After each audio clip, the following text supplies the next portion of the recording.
Hey, what's up guys? It's Dylan with MyGlassTruck, and today we're going to be going over how to use our ratchet straps and connect them to our e-track system. So before we get started, we want to make sure that the area we're placing our product on is clean and free of debris and the rubber padding is in good condition.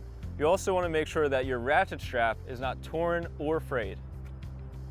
Okay, now it's time to strap our cargo down. First, we want to make sure the strap is not too tight. If it is, go ahead and open the lever and pull the feed end until the strap is loose. Insert the e-track fitting into a slot so that the strap is completely around your cargo. Pull on the adjustable side until you have eliminated the slack. Press on the release latch to open the lever and ratchet strap down until it is tight. Make sure you don't over tighten it or you can crush your cargo.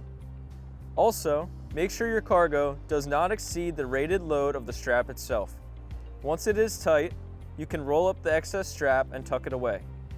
To release the strap, press on the release latch to open the lever fully and pull on the adjustable side. Alright guys, and that's how you operate our e-track and ratchet strap system.